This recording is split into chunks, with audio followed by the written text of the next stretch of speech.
जय शिवराय. आज ज्येष्ठ शुद्ध त्रयोदशी. आज शिवाजी महाराजांचा राज्याभिषेक.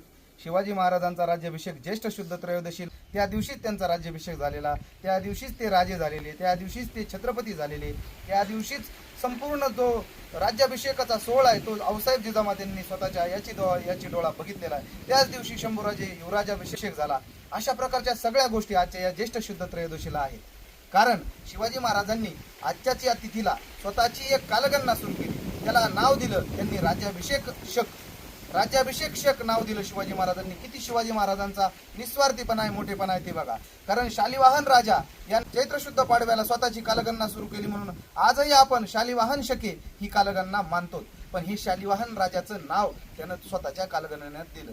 विक्रम राजानं विक्रम संवत सुरू केलं, म्हणजे विक्रम सण सुरू केलं, त्याला पण त्यानं स्वतःचं विक्रम नाव दिलं.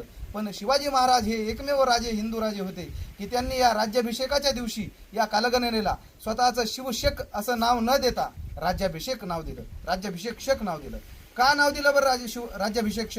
कारण त्याच दिवशी त्यांचा राज्याभिषेक झाला होता म्हणून त्यांनी या शकाला राज्याभिषेक हे नाव दिलं. पण आज आम्ही इंग्रजी तारखेला फार महत्त्व देऊन शिवाजी महाराजांनी जे सुरू केले ते बंद पाडण्याच्या मार्गावर असून शिवाजी महाराजांचा यामध्ये फार मोठा अपमान आहे. त्यामुळे शिवाजी महाराजांनी जे जे केलं ते आपल्याला शिरसावंद्य पाहिजे. आणि म्हणूनच शिवाजी महाराजांनी एका वाक्यामध्ये आपल्याला सगळं पुरावे दिलेले आहेत की राज्याभिषेक ज्या दिवशी सुरू होतो, राज्याभिषेक पहिला दिवस हाच शिवाजी महाराजांच्या राज्याभिषेक केलेला दिवस आहे. आणि तो राज्याभिषेक ज्येष्ठ शुद्ध त्रयोदशी या तिथीला सुरू होतो. त्यामुळं आजचा हा ज्येष्ठ शुद्ध त्रयोदशी हा सण आपण घरोघरी साजरा केला पाहिजे.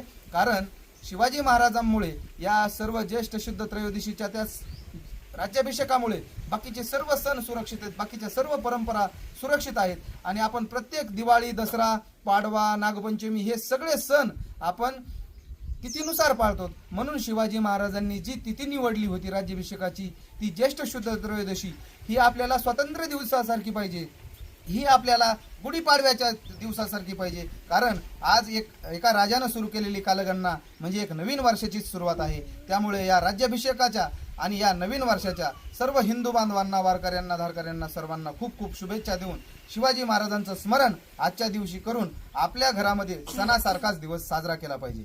थांबतो. जय शिवराय. हर हर महादेव.